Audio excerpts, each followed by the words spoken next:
Augustin Bernet, coach dans le développement du potentiel humain et fondateur de Calessa. Aujourd'hui, je vous propose de continuer notre série de vidéos intitulée Calessa se déplace à existence et de découvrir notre nouvel intervenant. A tout de suite. Bonjour, merci bien d'être parmi nous aujourd'hui. Alors, première question que j'ai envie de te poser, quel est le stage que tu proposes à existence? Je propose un stage clown. Un stage clown que j'ai appelé d'ailleurs du jeu au jeu clownesque. D'accord. Alors, est-ce que tu as remarqué, par rapport aux participants qui viennent à ton stage, est-ce que tu as remarqué qu'ils venaient pour une raison, on va dire, commune? Est-ce qu'ils ont un objectif en commun? Je pense que l'objectif en commun, c'est de découvrir le clown. De découvrir ou de ne pas découvrir, puisqu'il y en a qui viennent pour 2 fois, 3 fois. Ils viennent pour le rire, pour tout ce qu'il peut y avoir autour du clown. En tous les cas, l'énergie du rire, et ils viennent aussi pour se découvrir. Je dirais qu'ils viennent aussi pour se surprendre sur une scène. Voilà, on pourrait dire ça. Et pour la joie, bon, c'est vrai que, surtout dans ce que je fais, c'est pas pour rien que j'appelle ça du jeu au jeu clownesque, c'est que ça démarre quand même dans une ambiance où on joue. Voilà. Donc déjà, c'est rentrer dans un univers où on s'amuse, on se fait plaisir. Donc ils viennent aussi pour le plaisir. D'accord. En fait, ils viennent pour beaucoup de choses. D'accord. Et alors, est-ce que tu peux nous parler un peu plus de ton stage?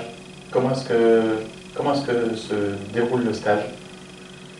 Eh bien, le stage, c'est... alors, en termes d'échauffement, alors évidemment, il y a les passages sur scène où les clowns vont improviser. Donc ça, c'est plutôt en fin de matinée ou en fin d'après-midi. Et ça démarre toujours par un échauffement.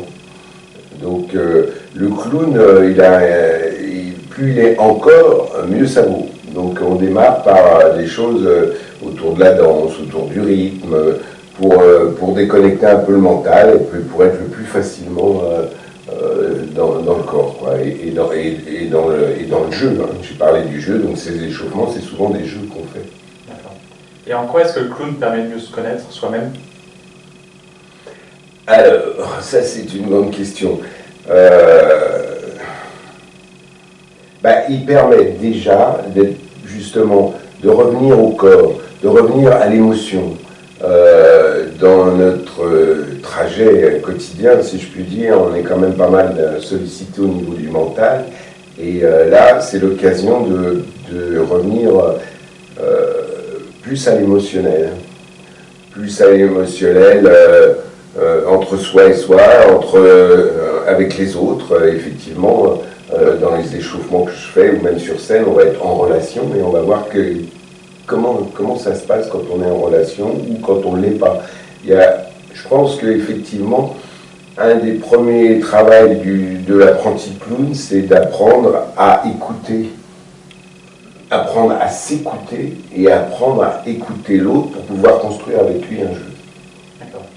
Surtout que souvent, du côté du clown, il y a pas mal de gens un peu dans le tempérament un peu rebelle, et attention, rebelle, ça ne veut pas dire qu'on n'est pas à l'écoute non plus. Et il y a quelque chose qui se joue là souvent, qui revient souvent. Donc c'est véritablement un vrai travail, comme tu expliquais, pour se connaître, pour se découvrir. Moi, j'en suis persuadé. Hein. Par ailleurs, je suis gestalt thérapeute et je fais à peu près, c'est moitié-moitié dans mon activité. Ce que j'aime beaucoup autour du clown, c'est qu'on est dans le ludique, on est dans l'expérientiel, on a beaucoup de moyens sous la main pour expérimenter. En plus, on a le regard d'un public, ce qui est le public de l'atelier, mais qui reste un regard. Et du coup, ça met un peu de la pression. Et du coup, il y a des choses où, effectivement, les gens vont se surprendre. D'ailleurs, pour moi, la chute dit clownesque, c'est vraiment quand il y a quelque chose qui se construit dans l'improvisation, quelque chose de fort, qui vient parler un peu de qui est la personne, et qu'il y a un moment donné, ça bascule, et voilà, le clown fait rire, mais le clown fait rire, il se fait rire aussi lui-même, c'est-à-dire qu'il se surprend, il ne s'attendait pas à ça de lui. Et tout d'un coup, voilà, il y a ça qui sort, et là, il y a un déclic, et peut-être que ça change un peu sa vision du monde. Okay. Et alors, tu me disais que tu étais gestalt thérapeute. Oui. Comment est-ce que tu utilises cet outil dans le clown? Si tu utilises d'ailleurs.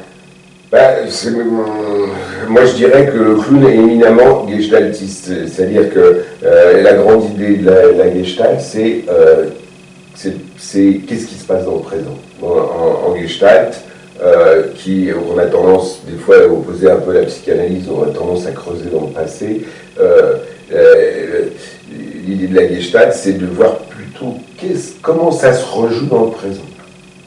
Et même une consultation de gestaltiste, il va être toujours très attentif, non pas au contenu, mais quelle forme est en train de s'élaborer dans le présent, ce qu'on appelle le processus. Eh bien, en clown, c'est encore plus facile, parce que le clown, il est sans arrêt dans le présent. Il ne va pas venir nous raconter ce qui s'est passé la veille avec sa femme, ou ceci, cela. Non, il y a quelque chose qui se construit dans le présent. Donc on est... À la limite, la gestalt, elle est plus facile, enfin en tous les cas, c'est ma position, du côté du clown qu'en thérapie individuelle, où souvent on est obligé de faire avec l'ailleurs, et pas le présent. Est-ce que tu peux nous parler un petit peu de ton parcours? Comment est-ce que tu as évolué? D'où tu viens en fait? Alors pour résumer les choses, je dirais physique et métaphysique. À savoir que d'abord j'ai eu un bac scientifique et à l'époque j'étais très branché moteur, moto, j'ai même fait de la course moto et je me préparais à devenir ingénieur en moteur. Donc la physique, j'aimais bien bricoler, etc. Et puis bon, il s'est avéré que très vite j'étais un peu... voilà, une fois que j'ai arrêté de faire de la course moto, finalement tout ça n'avait plus tellement d'intérêt. Et je suis passé à la philosophie. Donc là, je me suis retrouvé dans la métaphysique. Et voilà, je trouve que ça résume bien mon parcours, dans le sens où pour moi, le clown est à la fois dans le corps, et en même temps, il est dans une forme de métaphysique.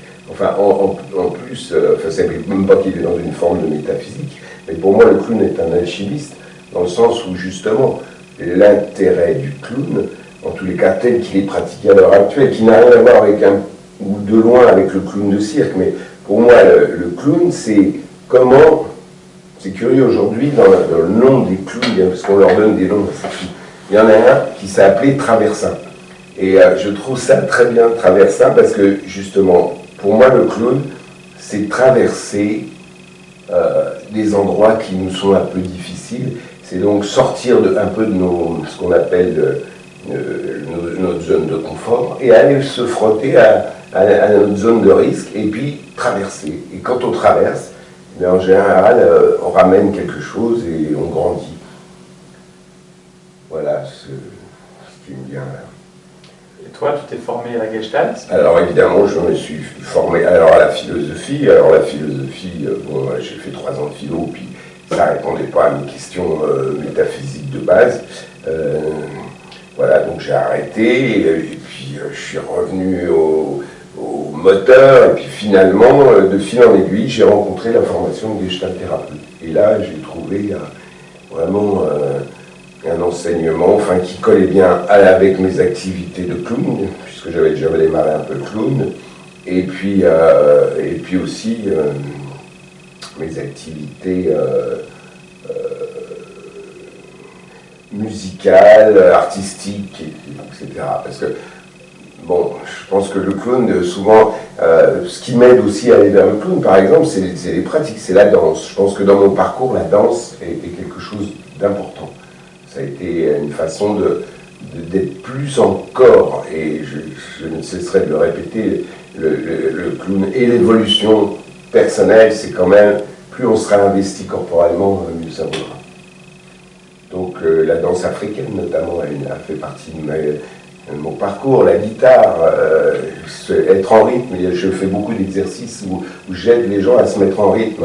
En ce moment par exemple, c'est les danses traditionnelles qui m'aident à aussi aider les gens à se mettre à la fois dans le ludique et dans le corporel. D'accord. Okay. Et ça fait combien de temps maintenant que tu fais cet enseignement? Alors à la louche, je dirais que ça doit faire 15-16 ans, ouais, quelque chose comme ça. Ouais. D'accord. Ouais. Et avant, bon, c'est vrai que j'ai rencontré ce qu'on appelle la psychologie humaniste à peu près il y a 30 ans. Hein, et d'ailleurs, la première formation que j'avais faite, c'était Rebirth et Gestalt. Et avant d'animer des groupes de clowns, j'animais des groupes de Rebirth. D'accord. Et du coup, là, je fais le lien, c'est que pour moi, effectivement, le clown, c'est une histoire aussi avec la Renaissance. C'est une histoire où, quelque part, on va plonger à un endroit et hop, on pourrait parler de rebondir aussi, Renaissance, rebond, c'est un peu la même histoire. Ok. Eh ben, merci beaucoup pour ce témoignage. Je te souhaite une très bonne fin de journée et je te dis à tout bientôt. À bientôt. Au revoir. Au revoir.